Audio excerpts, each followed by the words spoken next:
Hello friends, welcome back to my channel Archana Dhomane. कशा आहात सगळे? आय होप छानच असाल, मजेत असाल. मी सुद्धा छान आहे, मजेत आहे. आता सकाळचे 10:30 वाजलेले आहे. माझी अंघोळ करून झालेली आहे आणि अदिती 2 दिवसासाठी आलेली आहे, म्हणून तिच्या आवडीचं जेवण मी बनवलेलं आहे. तर फ्रेंड्स, आता 7 वाजलेले आहे आणि जसं तुम्ही बघितलेलंच आहे सकाळी की अदिती आलेली आहे आज. आणि आता आम्ही चाललेलो आहोत बाहेर. सकाळी ती 10:30 वाजता आलेली होती. माझी अंघोळ वगैरे झालेली होती आणि जस्ट ती आलेली होती. तर दाखवते, अदितीची भेट करून देते. आम्ही चाललेलो आहोत मार्केटमध्ये. आज सॅटर्डे आहे आणि सॅटर्डेला इकडचं जे कामठीचं मार्केट आहे ते बंद असते पूर्णपणे, पण काही शॉप चालू असतात. ट्रेंड्समध्ये जाऊन बघणार आहोत.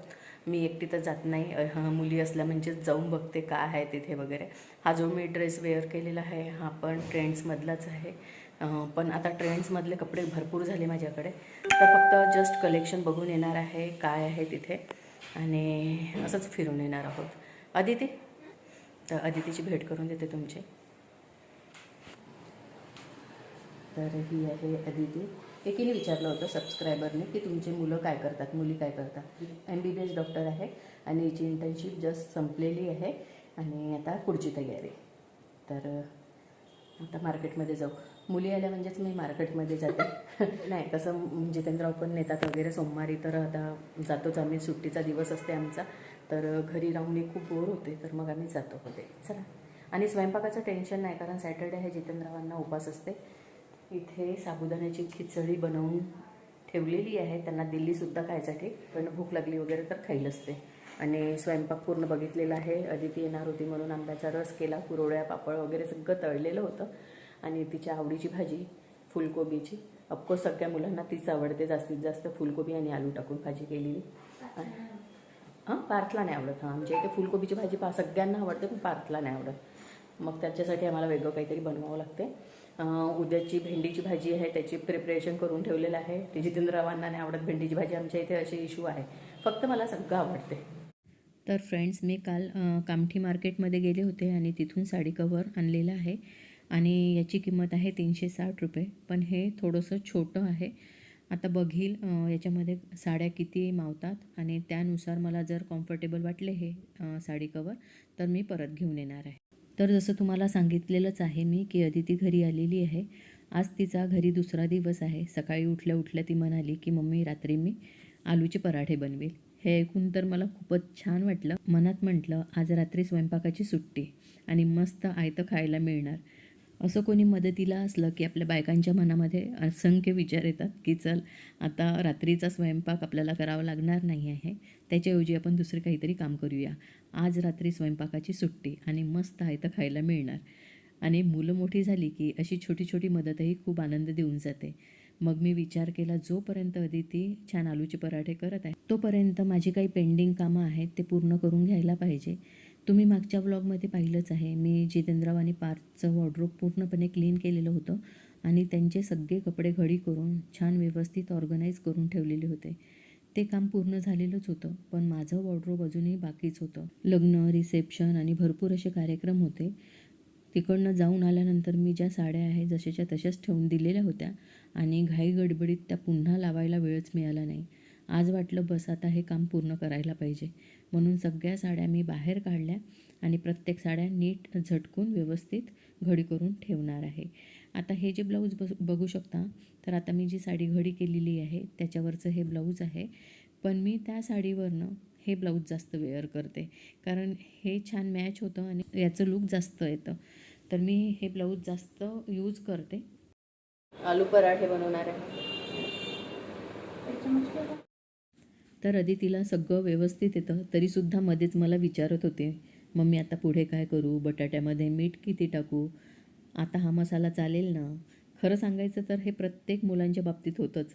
त्यांना सगळं येत असलं ना तरी आईला एकदा विचारल्याशिवाय त्यांना समाधान होत नाही. तर असो, आता या 2 साड्या व्यवस्थित लावून घेते. या दोन्ही साड्या मी जगन्नाथपुरीहून घेतलेल्या होत्या आणि तिथे खूपच सुंदर कॉटनच्या साड्यांचं कलेक्शन होतं. त्यातून मला या 2 साड्या खूप आवडल्या. अगदी साध्या आणि खूप एलिगंट अशा होत्या. याचा शॉर्ट व्हिडिओ मी तुमच्यासोबत शेअर केलेला आहे. कॉटनच्या साड्या घालायला जितक्या आरामदायक असतात ना, त्या दिसायला पण खूप सुंदर दिसतात आणि म्हणून अशा साड्या मला खूप आवडतात.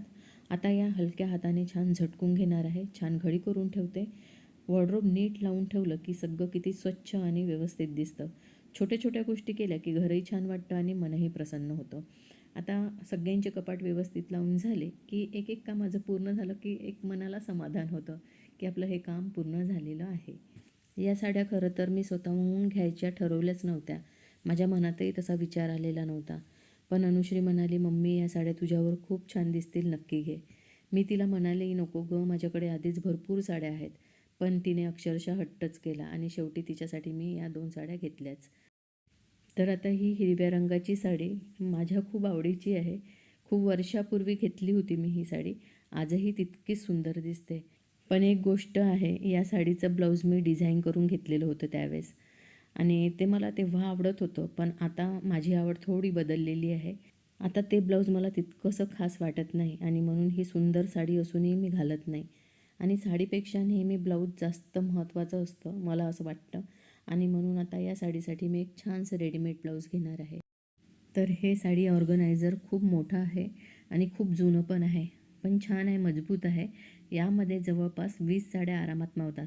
आता सगळ्या साड्या बाहेर काढून घेते, झटकून पुन्हा नीट घडी करून ठेवणार आहे. हा माझ्या लग्नाचा शालू आहे आणि खूप छान आहे. कलरही मस्त आहे याचा, अजूनही फ्रेश कलर आहे. अजूनपर्यंत मी घातली नाही पण याला, आता बघू.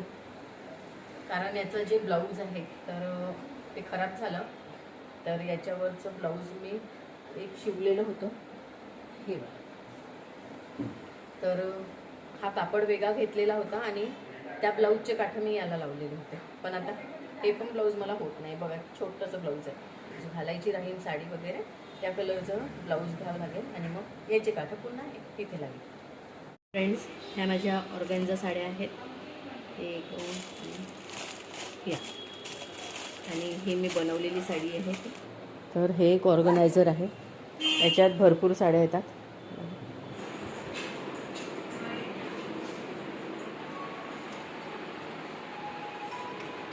आयता येतं खायला मी आता आज. थँक्यू. आलू पराठा खूपच टेस्टी झालेला होता आणि खाऊनही झालेला आहे. आता माझ्या सगळ्या साड्याही छान घडी करून ठेवलेल्या आहेत. हे काम करताना माझं कपाटही छान क्लीन करून घेतलेलं आहे. आता सगळ्या साड्या व्यवस्थित ऑर्गनाईज करून ठेवते. आता हवी ती साडी शोधायला अजिबात वेळ लागणार नाही.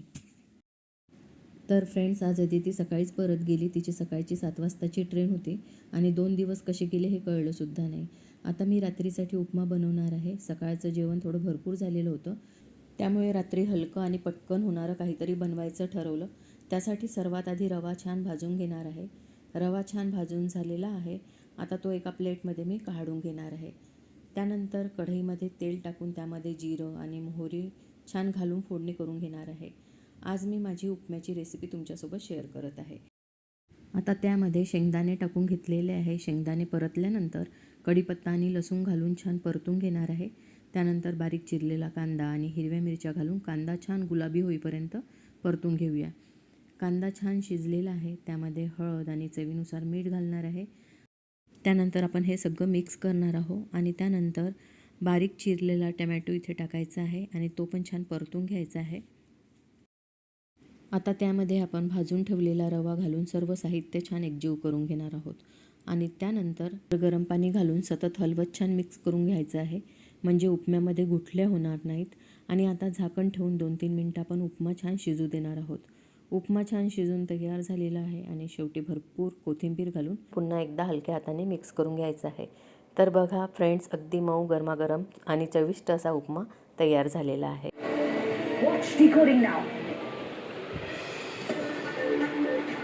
9:30 झालेले आहे.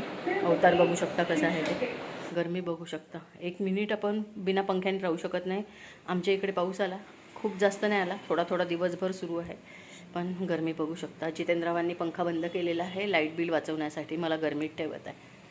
हे चाललेले आहेत बाहेर वॉकिंगसाठी. पाऊस येत आहे, थोडा थोडा रिमझिम रिमझिम पाऊस येत आहे. तेच शटरचा आवाज आहे गाईज. शटर बंद केलेला आहे आणि ते गेले बाहेर. आम्ही आज उपमा करून घेतला आणि तोच नाश्ता केला. रोज रोज जेवायची इच्छासुद्धा होत नाही, काय करायचं हा प्रॉब्लेम येते. जितेंद्रवांनी नाश्ता केला होता, मी नव्हता केला, पण मला हलकंसं काहीतरी खावंसं वाटत होतं. त्यांनी पण नाश्ता केलेला होता, त्यांना पण कमी भूक होती, म्हणून मग उपमा करून घेतला.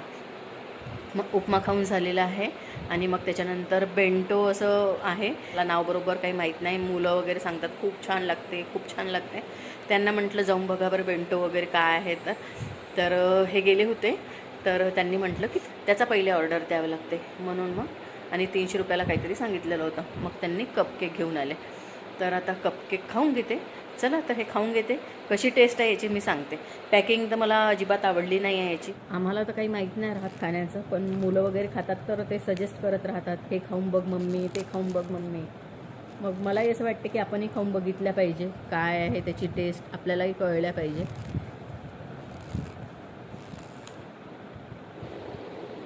ठीक आहे टेस्ट. हा जो कपकेक आहे तर मी याच्यापेक्षा टेस्टी बनवलेला होता मायक्रोमध्ये. तर मी रात्रीच बेडशीट बदलून घेते, कारण सकाळी खूपच धावपळ असते आणि अशा छोट्या छोट्या कामासाठी अजिबातच वेळ मिळत नाही. आणि त्यामुळेच रात्रीचं हे काम पूर्ण करून ठेवलं की सकाळची थोडी घाई आपली कमी होते आणि दिवसाची सुरुवातही छान होते.